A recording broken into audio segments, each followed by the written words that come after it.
ಓಹೋ ಫ್ರೆಂಡ್ಸ್, ಮತ್ತೊಂದು ಸ್ಪೆಷಲ್ ಹೊಸ ವರ್ಷದ ಹೊಸ ಟೆಕ್ ನ್ಯೂಸ್ ಗೆ ಸ್ವಾಗತ. ಬರೋಬ್ಬರಿ 161ನೇ ಬೆಂಕಿ tech news. Last tech news ಅಲ್ಲಿ ಕ್ವಶನ್ ಕೇಳಿದ್ 2023 ಏನ್ ಕಿತ್ತಬ್ಬ ಹಾಕಿದ್ರಪ್ಪ ಅಂತ. ಎರಡು ಲವ್ ಸ್ಟೋರಿ ಹೇಳಕ್ ಸ್ಟಾರ್ಟ್ ಮಾಡಿದ್ರು. ಅದೆಲ್ಲ ಬೇಡ ಗುರು. 2024ರಲ್ಲಿ ಏನ್ ಟಾರ್ಗೆಟ್ಸ್ ಹಾಕಿದ್ರ, ಏನ್ ಗೋಲ್ಸ್ ಇಟ್ಕೊಂಡಿದ್ರ, ಸೊ ಕೆಳಗಡೆ ಕಮೆಂಟ್ ಮಾಡಿ. ನಾವು ಅದ್ರ ಬಗ್ಗೆ ಸ್ವಲ್ಪ ಡೀಪ್ ಇನ್ ಒಳಗಡೆ ಹೋಗಿ ಡಿಸ್ಕಷನ್ ಮಾಡೋಣ. ಸದ್ಯ ಟೈಮ್ ವೇಸ್ಟ್ ಮಾಡಬೇಡ, ಲೈಕ್ ಎಲ್ಲ ಮಾಡಿ, ಕಮೆಂಟ್ ಮಾಡಿ, ವಿಡಿಯೋನ ಶುರು ಮಾಡೇ ಬಿಡೋಣ. ಸಲ ಮೊದಲನೇ ನ್ಯೂಸ್ ಬರ್ತಾ ಇದೆ. ಇನ್ನು ಶ್ರೀರಾಮನ ಅಯೋಧ್ಯ ಮಂದಿರ ಎಲ್ಲ ಸ್ಥಾಪನೆ ಆಗಿ ಅಷ್ಟಲ್ಲಿ ಆನ್ಲೈನ್ ಅಲ್ಲಿ ತುಂಬಾ ದೊಡ್ಡ ದೊಡ್ಡ ಸ್ಕ್ಯಾಮ್ಸ್ ಗಳು ನಡೀತಾ ಇದೆ. ಸೊ ಎಲ್ಲ ಕಡೆ ಸೆಕ್ಯೂರಿಟಿ ಫುಲ್ ಟೈಟ್ ಏನೋ ಇದೆ, ಬಟ್ ಆನ್ಲೈನ್ ನ ಯಾರು ತಡೆಯೋರು? ಸೊ ಏನು ಸ್ಕ್ಯಾಮ್ ಆಗ್ತಿದ್ದಾರೆ? ವಾಟ್ಸ್ಆಪ್ ಅಲ್ಲಿ ತುಂಬಾ ವೈರಲ್ ಮೆಸೇಜ್ ಒಂದಿಗೆ ಈ ರಾಮ್ ಜನ್ಮಭೂಮಿ ಅಯೋಧ್ಯ ಅನ್ನೋ ಹೆಸರಿನ ಒಂದು ಅಪ್ಲಿಕೇಶನ್ ಬರ್ತಾ ಇದೆ. ಸೊ ಇದರಲ್ಲಿ ತುಂಬಾ ದೊಡ್ಡ ಸ್ಕ್ಯಾಮ್ ನಡೀತಾ ಇದೆ ನಿಮ್ಮ ಡೇಟಾ ಒಂದಿಗೆ.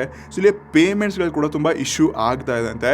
ಇಷ್ಟೇ ಅಲ್ಲದೆ ಈ ಫೇಕ್ QR ಕೋಡ್ ಇಂದ ಎಷ್ಟೋ ಜನ ಲಕ್ಷಾಂತರ ರೂಪಾಯಿ ಡೊನೇಟ್ ಮಾಡಕ್ ಹೋಗಿ ಯಾರ್ಯಾರಿಗೋ ಪೇ ಮಾಡಿಬಿಟ್ಟು ತುಂಬಾ ದುಡ್ಡು ಕಳ್ಕೊಂಡಿದ್ದಾರೆ. ಎವನ್ ನೀವು ಇಂಟರ್ನೆಟ್ ನಲ್ಲಿ ಮತ್ತೆ ಮೆಸೇಜ್ ನೋಡ್ತಾ ಇರ್ಬೋದು, ವಾಟ್ಸ್ಆಪ್ ಅಲ್ಲೆಲ್ಲ ನಿಮಗೆ ಫ್ರೀ ಗಿಫ್ಟ್ಸ್ ಬರ್ತಾ ಇದೆ, ಫ್ರೀ ಪ್ರಸಾದ ಬರ್ತಾ ಇದೆ, ಫ್ರೀ ಇನ್ವಿಟೇಷನ್ ಸಿಗ್ತಾ ಇದೆ ಅಂದ್ಬಿಟ್ಟು ಡೆಲಿವರಿ ಚಾರ್ಜ್ ಅದು 50-100 ರೂಪಾಯಿ ತಗೊಂಡು ದೊಡ್ಡ ದೊಡ್ಡ ಸ್ಕ್ಯಾಮ್ ಮಾಡ್ತಾ ಇದ್ದಾರೆ. ಸೊ ದಯವಿಟ್ಟು ನೀವೇನಾದ್ರೂ ಪ್ರಸಾದ ತಗೊಳ್ಬೇಕಾ ಅಥವಾ ಇನ್ವಿಟೇಷನ್ ತಗೊಳ್ಬೇಕಾ, ಎಲ್ಲ ನಿಮ್ಗೆ ನ್ಯೂಸಲ್ಲಿ ನೋಡೋಕೆ ಸಿಗತ್ತೆ. ಲೈವ್ ಆಗಿ ನೋಡಿಬಿಟ್ಟು ನೀವು ಇದನ್ನು ಫಾಲೋ ಮಾಡಿದ್ರೆ ಚೆನ್ನಾಗಿರುತ್ತೆ, ಅಂದರೆ ತುಂಬ ದುಡ್ಡು ಕಳ್ಕೊಳ್ಳುವಂಥ ಚಾನ್ಸಸ್ಗಳಿದೆ. ಸೊ ಅಲರ್ಟ್ ಆಗಿರಿ, ಎಲ್ರಿಗೂ ಈ ವಿಷಯನ ತಿಳಿಸಿ. ಇಡೀ ನೆಕ್ಸ್ಟ್ ನ್ಯೂಸ್ ಬರ್ತಾ ಇದೆ. ಎಸ್, ಸ್ವಿಗ್ಗಿ ಮತ್ತು ಝೊಮ್ಯಾಟೊ ಕಡೆಯಿಂದ ಮತ್ತೊಂದು ಅದ್ಭುತ ರೆಕಾರ್ಡ್ ಅನ್ನ ಮಾಡವ್ರೆ. ಇದೇ 31 ಡಿಸೆಂಬರ್ಗೆ ಬರೋಬ್ಬರಿ 10 ಲಕ್ಷ ಜನ ಸ್ವಿಗ್ಗಿ ಝೊಮ್ಯಾಟೋನ ಯೂಸ್ ಮಾಡಿಬಿಟ್ಟು ಕಂಟಿನ್ಯೂಸ್ಲಿ ಆರ್ಡರ್ ಮಾಡ್ತಿದ್ರಂತೆ. ಆರ್ಡರ್ಸ್ ಹೇಗಾಗ್ತಿತ್ತಪ್ಪ ಅಂತಂದ್ರೆ ಪ್ರತಿ ಸೆಕೆಂಡ್ಗೆ 140 ಆರ್ಡರ್ಸ್ ಆಗ್ತಾ ಇತ್ತು. ಇದು ಕ್ರೇಜಿ ವಿಷಯ. ಸೆಕೆಂಡ್ 140 ಆರ್ಡರ್ ಅಂತಂದ್ರೆ ಈಸಿ ಅನ್ಕೊಳ್ಳೋಕೆ ಹೋಗ್ಬೇಡಿ. ಏನ್ ಆರ್ಡರ್ ಆಗ್ತಿತ್ತು ಕೇಳ್ತಿದ್ದೀರಾ? ಇಲ್ಲಿ ಪೊಟ್ಯಾಟೊ ಚಿಪ್ಸ್ ಆಗಿರಲಿ, ಫ್ರೆಂಚ್ ಫ್ರೈಡ್ ಆಗಿರಲಿ, ಬಿರಿಯಾನಿ, ಇನ್ನಿತರ ತುಂಬಾ ಸ್ನ್ಯಾಕ್ಸ್ಗಳ ಆರ್ಡರ್ ಆಗ್ತಾ ಇತ್ತು. ಐ ಹೋಪ್ ನಿಮ್ಗೆ ಸ್ನ್ಯಾಕ್ಸ್ ಏನಕ್ಕೆ ಜಾಸ್ತಿ ಆರ್ಡರ್ ಆಗ್ತಿರ್ತು ಗೊತ್ತೈತೆ ಅನ್ಕೋತೀನಿ. ಸಡನ್ಲಿ ಒಂದು ಪ್ಲಾನ್ ನನ್ಗೆ ಉಳಿತು, ಬಟ್ ಅದು ವರ್ಕ್ ಆಗಲ್ಲ.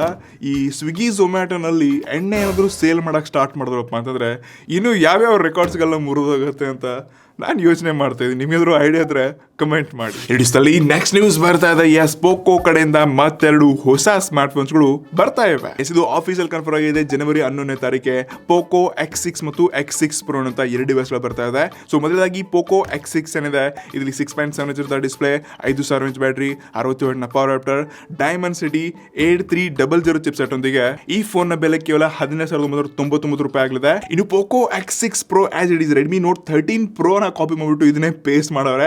ಎಸ್, ಈ ಸ್ಮಾರ್ಟ್ ಫೋನ್ ಕೂಡ ನಿಮಗೆ Snapdragon 7S Gen 2 processor, 5000 mAh battery, 67 W power adapter, 200 mega ಪಿಕ್ಸೆಲ್ನ ಕ್ಯಾಮ್ರಾ, ಎಲ್ಲ ಆಲ್ಮೋಸ್ಟ್ ಎಲ್ಲ ಸೇಮ್ ಟು ಸೇಮ್ ಫೀಚರ್ ಇದೆ.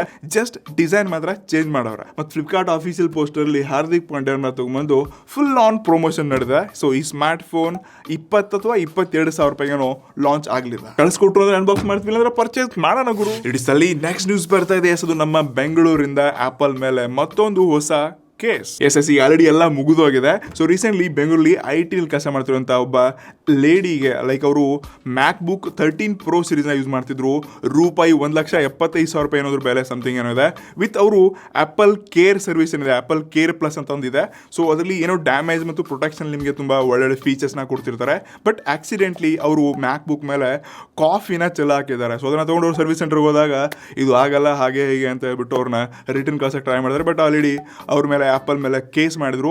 ಸೊ ಆ ಕೇಸ್ ಕಂಟಿನ್ಯೂಸ್ಲಿ ಪ್ರೊಸೆಸ್ ಆಗಿಬಿಟ್ಟು ಇದೇ 31 ಡಿಸೆಂಬರ್ಗೆ ಕ್ಲಿಯರ್ ಆಗಿರುವಂಥ ಒಂದು ಅನೌನ್ಸ್ಮೆಂಟ್ ಹೊರಗೆ ಬಂದಿದೆ. ಸೊ ಆಪಲ್ ಕೇರ್ ಪ್ಲಸ್ ಏನಿದೆ, ಇಲ್ಲಿ ಯಾವುದೇ ಲಿಕ್ವಿಡ್ ಡ್ಯಾಮೇಜ್ ಏನಿರುತ್ತೆ ಅದನ್ನ ಅಕ್ಸೆಪ್ಟ್ ಮಾಡಲ್ಲ ಅಂತ ಹೇಳ್ತಿದ್ದಾರೆ. ಸೊ ಇಲ್ಲಿ ಒಟ್ಟಾರೆ ಆ ಲೇಡಿಗೆ ಇಲ್ಲಿ 22,000 ರೂಪಾಯಿ ಎಕ್ಸ್ಟ್ರಾ ಪೇ ಮಾಡಿಬಿಟ್ಟು ಆ್ಯಪಲ್ನವರು ಮತ್ತೆ ಮರಳಿದನ್ನ ರೀಪೇರಿ ಮಾಡಿಕೊಟ್ರು. ಬಟ್ ಇವ್ರಿಗಿಲ್ಲಿ ಕೇರ್ ಪ್ಲಸ್ ಸೆಕ್ಯೂರಿಟಿ ತೊಗೊಂಡ್ರು, ಪ್ರೊಟೆಕ್ಷನ್ ತೊಗೊಂಡ್ರು ಕೂಡ ಎಕ್ಸ್ಟ್ರಾ ದುಡ್ಡು ಕೊಡಬೇಕಾಗಿತ್ತು. ಇಷ್ಟೇ ಅಲ್ಲದೆ ಈ care plus 1 year extension price ಏನಿದೆ ಗೊತ್ತಾ, ಬರೋಬ್ಬರಿ 26,000 ರೂಪಾಯಿ. ಸೊ ಒಟ್ಟಾರೆಯಲ್ಲಿ ಕೇರ್ ಪ್ಲಸ್ ನೀವು ಸೆಕ್ಯೂರಿಟಿ ತೊಗೊಂಡ್ರು ಕೂಡ ಅಲ್ಲಿ 50,000 ರೂಪಾಯಿ ಹೋಯ್ತು. ಇಷ್ಟೇ ನನಗೂ ಇವತ್ತೇ ಗೊತ್ತಾಯಿತು ಲಿಕ್ವಿಡ್ ಪ್ರೊಟೆಕ್ಷನ್ ಇದರಲ್ಲಿ ಅಕ್ಸೆಪ್ಟ್ ಮಾಡಲ್ಲ ಆ್ಯಪಲ್ ಅಂತ. ಸೊ ನೀವು ಕೂಡ ಆ್ಯಪಲ್ ಫೋನ್ಸು, ಮ್ಯಾಕ್ಬುಕ್ ಎಲ್ಲ ಯೂಸ್ ಮಾಡಿಕೊಂಡು ಕೇರ್ ಪ್ಲಸ್ ಸೆಕ್ಯೂರಿಟಿ ತೊಗೊಂಡಿದ್ದೀರಪ್ಪ ಅಂದರೆ ಅಲರ್ಟ್ ಆಗಿರ್ರಿ. ಮತ್ತು ಮ್ಯಾಕ್ಬುಕ್ ಎಲ್ಲ ಯೂಸ್ ಮಾಡಿದಾಗ ಕಾಫಿ ಎಲ್ಲ ಕುಡಿಬೇಕು. ಇಡೀ ನೆಕ್ಸ್ಟ್ ನ್ಯೂಸ್ ಬರ್ತಾ ಇದೆ. ದ ಮೋಸ್ಟ್ ಅವೈಟೆಡ್ ಸ್ಮಾರ್ಟ್ ಫೋನ್ಸ್ಗಳು ಆಫೀಸಿಯಲ್ ಆಗಿ ಆಲ್ರೆಡಿ ಲಾಂಚ್ ಆಗಿದೆ ಜನವರಿ 4ನೇ ತಾರೀಕೆ. ನಾನು ಮಾತಾಡಿದ್ರು ರೆಡ್ಮಿ ನೋಟ್ 13 ಸೀರೀಸ್. ನಾನು ನೋಡಿದ ಪ್ರಕಾರ ರೆಡ್ಮಿ ನೋಟ್ 13 ಸೀರೀಸ್ ಅಲ್ಲಿ ಹೇಳ್ಕೊಳ್ಳುವಾಗೆ ಅದ್ಭುತ ಆಗಿದೆ ಹೇಗಿದೆ ಅಂತ ಏನು ಅಪ್ಗ್ರೇಡ್ ಕಾಣ್ತಾ ಇಲ್ಲ. ಬಟ್ ಒಂದು ಸ್ಮಾರ್ಟ್ ಫೋನ್ ನಿಮಗೆ ಕರ್ವ್ ಡಿಸ್ಪ್ಲೇನ ತಗೊಂಡು ಬರ್ತಾ ಇದ್ದಾರೆ. ಸೊ ರೆಡ್ಮಿ ನೋಟ್ 13 ಏನಿದೆ ಇದು ನಿಮಗೆ 108 ಮೆಗಾ ಪಿಕ್ಸೆಲ್ ಕ್ಯಾಮ್ರಾದೊಂದಿಗೆ ಡೈಮೆನ್ಸಿಟಿ 608 ಚಿಪ್ಸೊಂದಿಗೆ 128 GB ಅದು ಬೇಸ್ ವೇರಿಯಂಟ್ 17,000 ರೂಪಾಯಿಗೆ ಲಾಂಚ್ ಆಗಿದೆ. ಇದು ರೆಡ್ಮಿ ನೋಟ್ 13 Pro ಏನಿದೆ ಇದು ಕೂಡ 6.7 inches ಇರುವಂತ ಆಮ್ಲೆಡ್ ಡಿಸ್ಪ್ಲೇ ಒಂದಿಗೆ 7S Gen 2 processor 200 mega pixel camera ಮತ್ತು ಇನ್ ಡಿಸ್ಪ್ಲೇ ಫಿಂಗರ್ ಪ್ರಿಂಟ್ ತಗೊಂಡ್ ಬರ್ತಿದ್ರೆ 828 GB ವೇರಿಯಂಟ್ ಅದಾದ್ರೆ ನಿಮಗೆ ಇದು 24,000 ರೂಪಾಯಿಗೆ ಲಾಂಚ್ ಆಗಿದೆ. ಇನ್ನು ರೆಡ್ಮಿ ನೋಟ್ 13 Pro Plus ಏನಿದೆ ಇದರಲ್ಲಿ ಕೂಡ 200 ಮೆಗಾ ಪಿಕ್ಸೆಲ್ ಕ್ಯಾಮ್ರಾದೊಂದಿಗೆ 6.7 inch ಅಂತ ಕರ್ವ್ಡ್ ಆಮ್ಲೆಡ್ ಡಿಸ್ಪ್ಲೇ ಒಂದಿಗೆ ಅದು 1800 ಪೀಕ್ ಬ್ರೈಟ್ನೆಸ್ ಒಂದಿಗೆ IP68 ವಾಟರ್ ರೆಸಿಸ್ಟೆನ್ಸ್ ಒಂದಿಗೆ ಡೈಮೆನ್ಸಿಟಿ 7200 ಒಂದಿಗೆ ಬೇಸ್ ವೇರಿಯಂಟ್ ಅದು 8256 GB ಏನಿದೆ ಇದು ಬರೋಬ್ಬರಿ 30,000 ರೂಪಾಯಿಗೆ ಲಾಂಚ್ ಆಗಿದೆ. ಸೊ ನಿಮಗೆ ಏನು ಅನಿಸುತ್ತೆ ಲೈಕ್ ಈ ಬಜೆಟ್ ಕ್ಯಾಟಗರಿ ಅಂತ ಸ್ಮಾರ್ಟ್ ಫೋನ್ಸ್ಗಳು 32,000 34,000 ರೂಪಾಯಿ ಲಾಂಚ್ ಆಗ್ತದೆ. So RAM variant specification upgrade ಆಗ್ತಾ ಇದೆ. ಬಟ್ ಬಜೆಟ್ ಕ್ಯಾಟಗರಿ ಸ್ಮಾರ್ಟ್ ಫೋನ್ಸ್ಗಳು ಕೂಡ 30,000 ರೂಪಾಯಿ ಅನ್ಸರ್ತಿ ಇಷ್ಟೊಂದ ಅಂತ ಅನ್ಸ್ಬಿಡುತ್ತೆ. ಬಟ್ ಆ ರೀತಿ ಸ್ಪೆಸಿಫಿಕೇಶನ್ ಕೂಡ ಇದೆ. ಸೊ ಡೆಫಿನೆಟ್ಲಿ ರೆಡ್ಮಿನವ್ರು ಇದನ್ನ ಕಳಿಸ್ಕೊಡ್ತಾರೆ ಅಲ್ವಾ ಡೌಟಲ್ಲಿದೆ.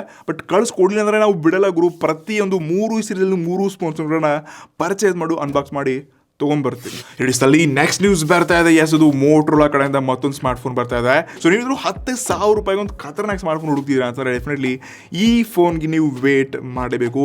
ಹೆಸರಾದ್ರು ಮೋಟೋ G34. ಈ ಸ್ಮಾರ್ಟ್ ಫೋನ್ ಕೇವಲ 10,000 ರೂಪಾಯಿ ಒಳಗಡೆ 828 GB ವೇರಿಯಂಟ್ನ ಒಳಗೊಂಡು ಬರಲಿದೆ ಅಂತೆ.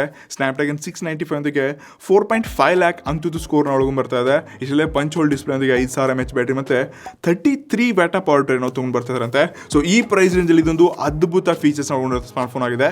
ಅದು 10,000 ರೂಪಾಯಿಗೆ ಬಂತು ಅಂತ ಅಂದರೆ ಸೊ ಬಾಕಿ 12,000 ರೂಪಾಯಿಗೆ ಈ ಸ್ಮಾರ್ಟ್ ಫೋನನ್ನು ಟೆಸ್ಟ್ ಮಾಡೋಕ್ಕೆ ತುಂಬ ಇಂಟ್ರೆಸ್ಟ್ ಇದ್ದೀನಿ. ಇನ್ನೂ ಈ ಸ್ಮಾರ್ಟ್ ಫೋನ್ ಮಾತ್ರ ಬಂದಿಲ್ಲ. But for sure definitely first sale ಇದನ್ನು ಪರ್ಚೇಸ್ ಮಾಡಿಬಿಟ್ಟು ಅನ್ಬಾಕ್ಸಿಂಗ್ ಬಂದೇ ಬರುತ್ತೆ. ಇಡಿಸಲ್ಲಿ ನೆಕ್ಸ್ಟ್ ನ್ಯೂಸ್ ಬರ್ತಾ ಇದೆ. ಏನಂತೂ ಸೂಪರ್ ಡೂಪರ್ ಆಗಿದೆ ಈ ಸ್ಮಾರ್ಟ್ ಫೋನ್ಗೆ. Yes one and only IQOO Neo9 Pro. ನೀವು ನಂಬಲ್ಲ ಈ ಸ್ಮಾರ್ಟ್ ಫೋನ್ ಬರೀ 40,000 ರೂಪಾಯಿಗೆ ಲಾಂಚ್ ಆಗಲಿದೆ ಅಂತೆ.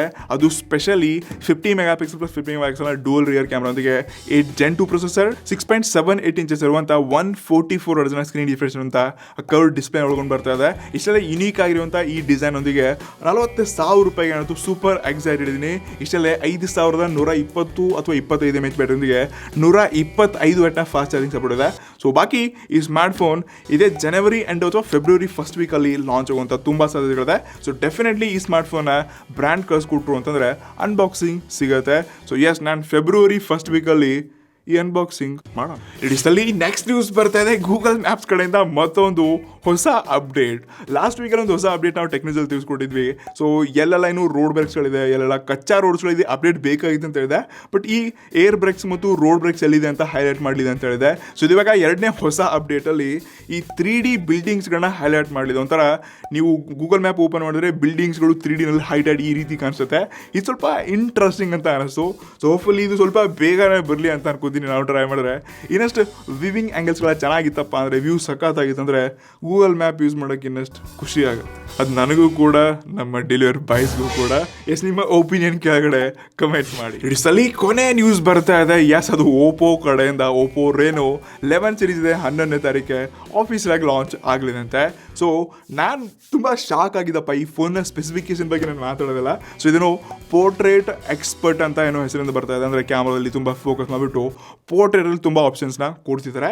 ಬಟ್ ಯಾರು ಯೂಸ್ ಮಾಡ್ತಿದ್ರು ಗುರು ಈ ಓಪೋ ಫೋನ್ಸ್ಗಳನ್ನೇ ನೋಡಿ ನಾನು ಎಷ್ಟೋ ದಿವಸ ಆಗಿತ್ತು. Like smart phone recently 1-2 unbox ಮಾಡಿರ್ಬೋದು ನಾನು ಲಾಸ್ಟ್ ಇಯರಲ್ಲಿ. ಬಟ್ ಇವರು ಕಂಟಿನ್ಯೂಸ್ ಆಗಿ ಸ್ಮಾರ್ಟ್ ಫೋನ್ಸ್ಗಳನ್ನ ಲಾಂಚ್ ಮಾಡ್ತಾ ಇಲ್ಲ. ಸೊ ನಿಮ್ಮಲ್ಲಿ ಯಾರಾದರೂ ಓಪೋ ಫೋನ್ಸ್ ಯೂಸ್ ಮಾಡೋರು ಕಮೆಂಟ್ ಬಾಕ್ಸಲ್ಲಿ ಕೈಯೆಲ್ಲ ಎದ್ದಕ್ಕೆ ಮರಿಬೇಡಿ. ಸೊ ಬಾಕಿ ಓಪೋ ಫೋನ್ಸ್ಗಳು ಯಾಕೋ ಏನೋ ಗೊತ್ತಿಲ್ಲ ಇನ್ನೂ ಒಳ್ಳೆ ಸ್ಮಾರ್ಟ್ ಫೋನ್ಸ್ಗಳಿತ್ತು. ಬಟ್ ಕನ್ಸಿಸ್ಟೆಂಟ್ ಆಗಿ ಇವರು ಕಾಂಪಿಟೇಟ್ ಮಾಡಲೇಬೇಕು. ತುಂಬ ಬ್ರ್ಯಾಂಡ್ಸ್ಗಳು ಹೊಸದಾಗಿ ಬರ್ತಾ ಇದೆ. ಸೊ ಇಲ್ಲಿ ಒಳ್ಳೆ ಕೆಲಸ ಮಾಡಿದವ್ರು ಮಾತ್ರ ಮಾರ್ಕೆಟಲ್ಲಿ ಉಳಿತಾರೆ. ಐ ಹೋಪ್ ಇವತ್ತಿನ ಟೆಕ್ ನ್ಯೂಸ್ ಫುಲ್ ಗಿಲಿ ಇಂಟ್ರೆಸ್ಟಿಂಗ್ ಸುದ್ದಿಗಳನ್ನ ತೊಗೊಂಡ್ಬಂದಿತ್ತು ಅಂತ ಅನ್ಕೋತೀನಿ. ಸೊ ನಿಮಗೆ ಇದರಲ್ಲಿ ಯಾವ್ದು ಫೇವ್ರೇಟ್ ನ್ಯೂಸ್ ಇತ್ತು ಆನ್ಸರ್ ಮಾಡಕ್ಕೆ ಬರಬೇಡಿ. ನೆಕ್ಸ್ಟ್ ಒನ್ ನಮಸ್ಕಾರ.